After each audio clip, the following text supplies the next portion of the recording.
Hello students, कैसे आप सब? Hope you guys are doing great. So students, चलिए रिवाइज कर लेते part 7, that is what countervailing duty on subsidised articles. क्यों लगाई जाती है सर ये ड्यूटी? ये ड्यूटी लगाई जाती है to counter the negative effects of subsidies provided by foreign government to their manufacturers और एक्सपोर्टर्स। ये ब्रॉड लॉजिक था, आई होप आप सब रिकॉल कर रहे हैं। ठीक है, अब अपन एक एक पॉइंट क्विकली रिवाइज कर लेते हैं। सबसे पहले आ रहा है conditions to be satisfied. Sir कौन सी कंडीशन सैटिस्फाई होनी चाहिए for imposing countervailing duty? Everyone with me, conditions कितनी है सर? 4 कंडीशन दी गई है। एवरीवन, कितनी कंडीशन दी गई है? 4 कंडीशन दी गई है। पहली कंडीशन क्या बोलती है कि एनी कंट्री और टेरिटरी, कोई भी कंट्री और टेरिटरी पे कर रहा है सब्सिडी किस पे सर? अपॉन मैन्युफैक्चर और प्रोडक्शन और एक्सपोर्टेशन ऑफ आर्टिकल। तो मेरी बात ध्यान से याद रखना, कंट्री और टेरिटरी का पे करना जरूरी है सब्सिडी किस पे सर? मैन्युफैक्चर और प्रोडक्शन और एक्सपोर्टेशन ऑफ आर्टिकल पे। और ये सब्सिडी में सर सब्सिडी ऑन ट्रांसपोर्टेशन को भी इंक्लूड किया गया है। ये सब्सिडी में सब्सिडी ऑन ट्रांसपोर्टेशन को भी इंक्लूड किया गया है। तो फर्स्ट पॉइंट है सर सब्सिडी देना चाहिए। सेकंड पॉइंट है सर वो आर्टिकल इंडिया में इंपोर्ट हो रहा है, तो ये आर्टिकल क्या है? Imported into India. Third point बोल रहा है हो सकता है वो डायरेक्टली इंपोर्ट हो उस कंट्री ऑफ मैन्युफैक्चर और प्रोडक्शन से, या इनडायरेक्टली इंपोर्ट हो, मतलब वाया रूट से आए। So first point, third point क्या बोल रहा है? इट मे और may not be directly from the country of manufacture और production, right? May or may not directly be from country of manufacture or production. फिर बोल रहा है again it may be in same condition as when exported और may be in change condition by manufacture, production और otherwise. Sir वो हो सकता है सेम कंडीशन में आए या चेंज कंडीशन में आए। पॉइंट क्या है? वो अगर आ रहा है और उस पर सब्सिडी दी गई थी और वो प्रोडक्ट इंडिया में आ रहा है तो फिर सर क्या लगा सकते हैं? Countervailing duty on subsidised article. तो आई होप ये 4 पॉइंट आपको अच्छे से समझ आ गए। बढ़े आगे। नेक्स्ट पॉइंट बोल रहा है सर कब माना जाएगा कि सब्सिडी एग्जिस्ट करती है? When a subsidy is deemed to exist. So it's very simple, अगर कोई फाइनेंशियल कंट्रीब्यूशन दिया जा रहा है किसके द्वारा सर? गवर्नमेंट और पब्लिक बॉडी के द्वारा, तो उस केस में अपन मानेंगे सर क्या हो रहा है? सब्सिडी एग्जिस्ट करती है।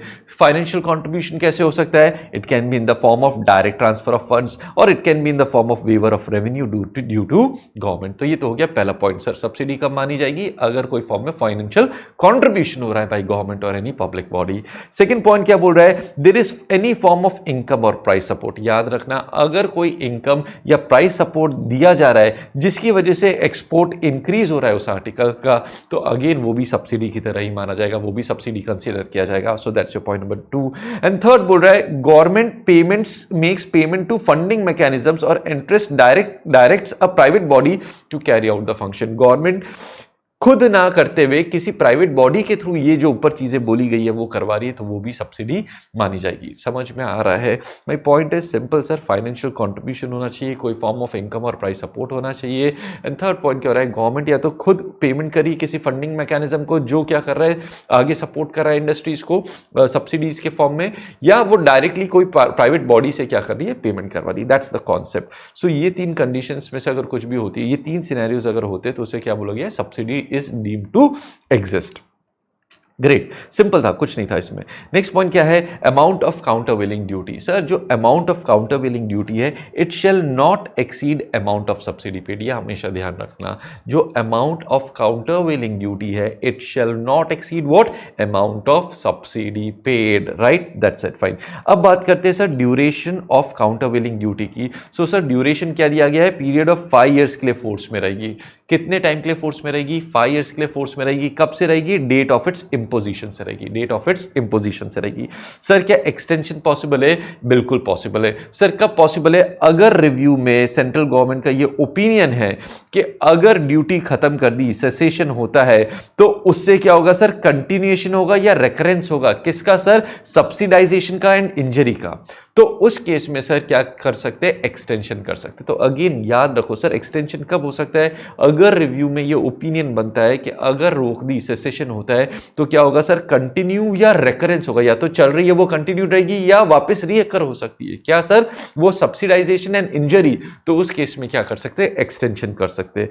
कितने टाइम के लिए एक्सटेंशन पॉसिबल है? Maximum period up to 5 years के लिए पॉसिबल है। एवरीवन विद मी, इतना समझ में आया? ठीक है सर, क्या काउंटर वेलिंग ड्यूटी जो लगाई गई है उसे टेम्पररी रिवोक कर सकते हैं? पॉसिबल है सर, ड्यूटी को टेम्पररी रिवोक किया जा सकता है। कितने टाइम के लिए?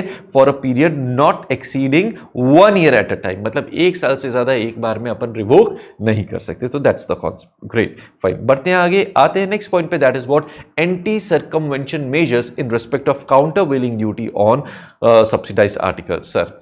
सर कब कहेंगे कि सर्कमवेंशन हुआ है? और अगर circumvention of countervailing duty होती है, सर्कमवेंशन का मतलब क्या होता है? बाईपास करना, ड्यूटी से बचाना, खुद को बचने की कोशिश करना।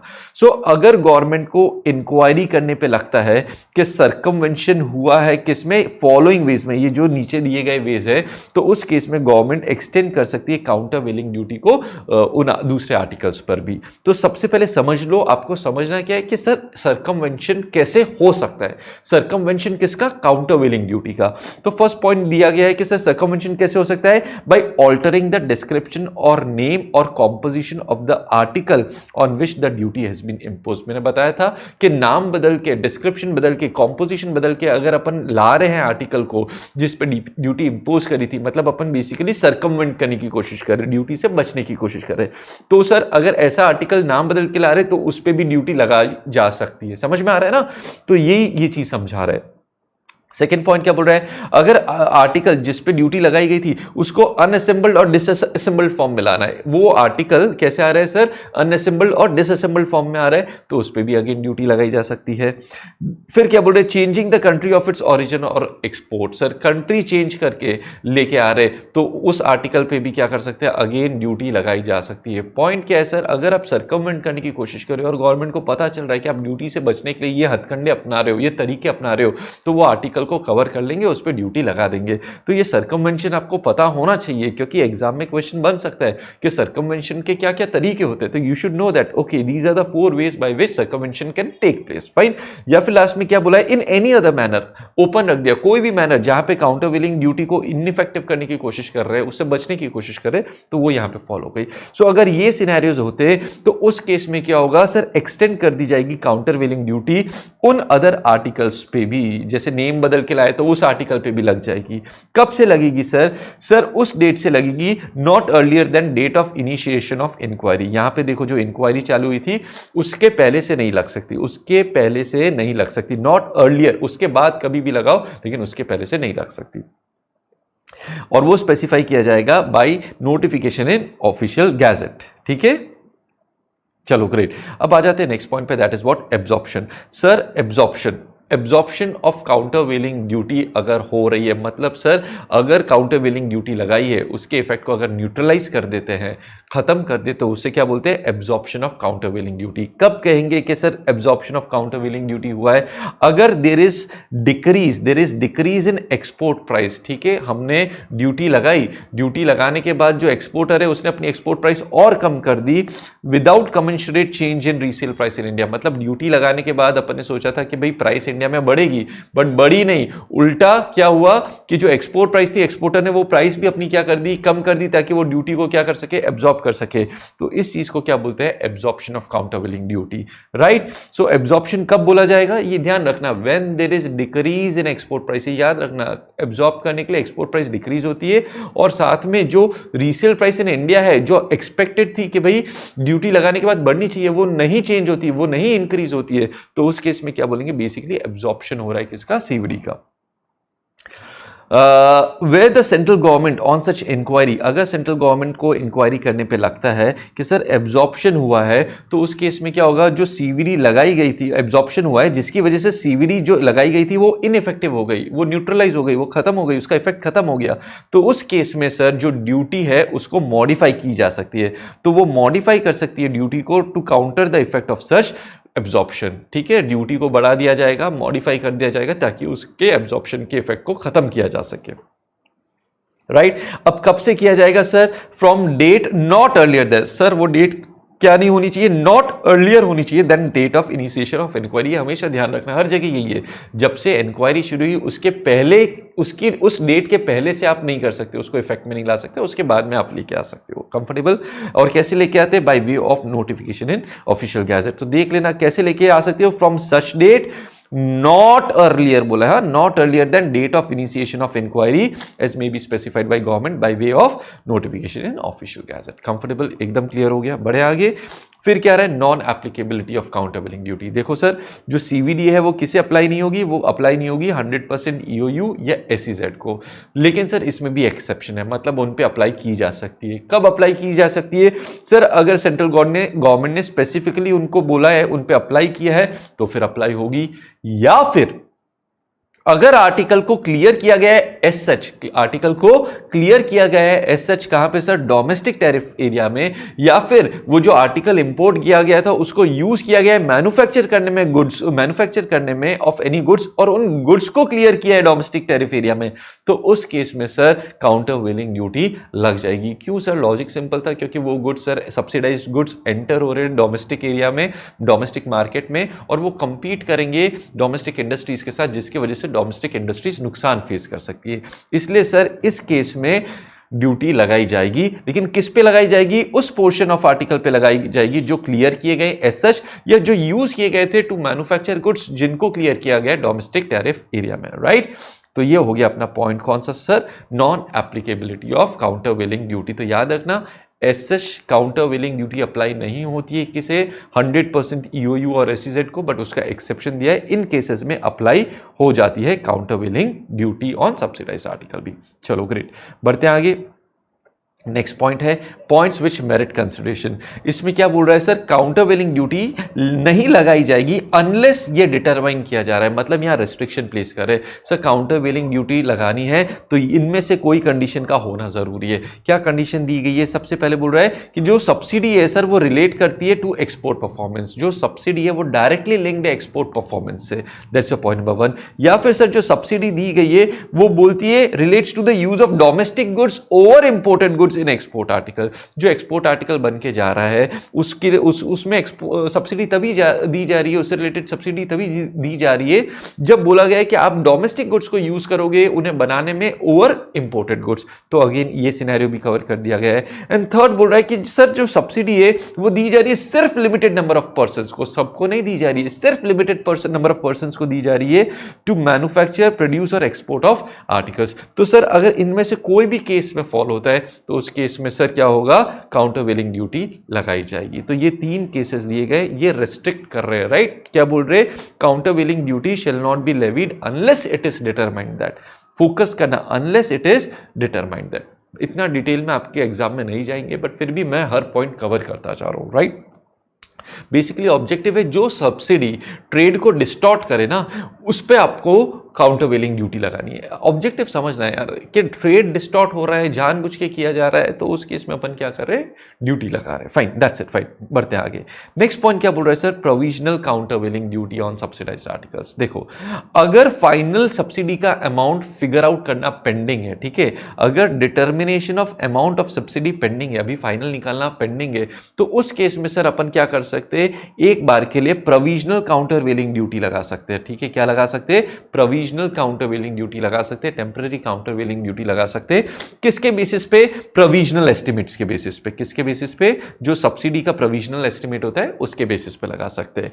फिर जब फाइनल सब्सिडी डिटरमाइन होती है और अगर यह पता चलता है कि जो सब्सिडी प्रोविजनली लगाई गई थी वो क्या थी, ज्यादा थी, मतलब फाइनल सब्सिडी क्या होती है, अगर लेस होती है किसके कंपैरिजन में, जो प्रोविजनली लगाई गई ड्यूटी थी उसके कंपैरिजन में, तो गवर्नमेंट क्या करेगी, लॉजिकली ये ड्यूटी को एक तो रिड्यूस करेगी क्योंकि प्रोविजनली ज्यादा ड्यूटी लगा दी थी, और जो एक्सेस अमाउंट कलेक्ट कर लिया गया उसको रिफंड कर लेगी। तो इसके साथ अपना ये पॉइंट भी 7.9 भी क्या होता है, कंप्लीट होता है। एवरीवन विथ मी, 7.9 तक हर पॉइंट मैंने आपका अच्छे से कवर करा दिया। बढ़ते हैं आगे स्टूडेंट्स। नेक्स्ट आ रहा है अपना क्या, 7.10, that is retrospective imposition of countervailing duty. Sir backdate से क्या इंपोज कर सकते हैं काउंटर व्हीलिंग ड्यूटी, बिल्कुल पॉसिबल है सर, लेकिन जो कंडीशंस है उनका सेटिस्फाई होना जरूरी है। देखो कंडीशंस क्या है कि सबसे पहले मैसिव इंपोर्ट हो रहा है रिलेटिवली शॉर्ट पीरियड में, किसका सर, उन आर्टिकल्स का जो बेनिफिट हुए हैं सब्सिडीज से। वर्ड्स याद रखना सर, ये कब होगा, रेट्रोस्पेक्टिव इंपोजिशन कब होगा, when there is massive import plus relatively short period में किनका, आर्टिकल्स का जो बेनिफिट हो रहे सब्सिडी से, और उनकी वजह से क्या हो रहा है सर, इंजरी हो रही है किसको, डोमेस्टिक इंडस्ट्री को, जो डिफिकल्ट टू रिपेयर है। तो पहला पॉइंट समझ में आ गया ना sir, massive imports, relatively short time, किसका, आर्टिकल्स का जो बेनिफिट किए गए सब्सिडी से, जिनकी वजह से इंजरी हुई है किसे सर, डोमेस्टिक इंडस्ट्री को, जो डिफिकल्ट टू इंपेयर है, एंड ये फ्यूचर में ना वो प्रिक्लूड करने के लिए recurrence of such injury necessary है to levy countervailing duty retrospectively. तो उस केस में सर क्या होता है, रेट्रोस्पेक्टिवली ड्यूटी लगा जा सकती है। तो to preclude recurrence of such injury it is necessary to levy countervailing duty retrospectively, तो लगा सकते हैं सर। रेट्रोस्पेक्टिवली कब से लगाएंगे, उस डेट से लगाएंगे which shall not be beyond 90 days, 90 days के पहले नहीं होनी चाहिए। कहां से 90 डेज तक हो सकता है sir, date of notification of provisional duty, मतलब date of notification of provisional duty से पहले 90 डेज के अंदर अंदर आपको लगानी रहेगी, उसके बियॉन्ड आप नहीं जा सकते। I hope I am making it clear, समझ में आ रहा है। तो रेट्रोस्पेक्टिव डेट क्या रहेगी कि सर, रेट्रोस्पेक्टिव डेट रहेगी duties payable shall not be beyond 90 days, it shall not be beyond 90 days from the date of notification of provisional duty. Provisional duty जिस दिन लगाई उसके पहले 90 डेज के अंदर अंदर आपको लगानी रहेगी। Comfortable, fine. Then rules relating to countervailing duty, simple था, आप लोग पढ़ सकते हो, कुछ भी ऐसा नहीं है। And applicability of all machinery provisions किसका, ऑफ कस्टम्स एक्ट 1962। मैंने आपको बताया था कि सर जो countervailing duty on subsidised articles है उस पे सारे मशीनरी ऑफ सारे प्रोविजंस, रूल्स, रेगुलेशंस किसके सर, कस्टम्स एक्ट 1962 के अप्लाई होते with respect to what's a rate of duty, assessment, non levy, short levy, refund, exemption, recovery, appeals, offences, penalties etcetera. इनके लिए अलग रूल्स एंड रेगुलेशंस नहीं दिए गए। जो कस्टम्स एक्ट में बेसिक कस्टम ड्यूटी पे rules and regulations provisions apply होते हैं वही सर किस पे अप्लाई होते हैं, countervailing duty on subsidised article पे होते हैं।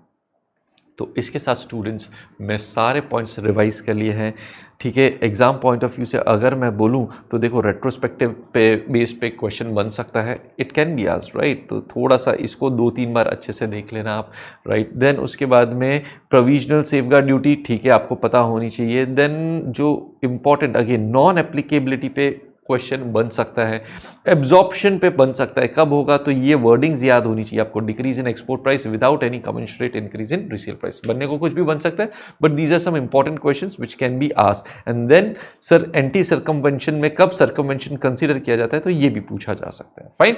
सो स्टूडेंट्स इसके साथ अपना रिविजन बहुत अच्छे से कंप्लीट होता है। मिलते हैं नेक्स्ट वीडियो में, till then take care, bye bye and happy learning.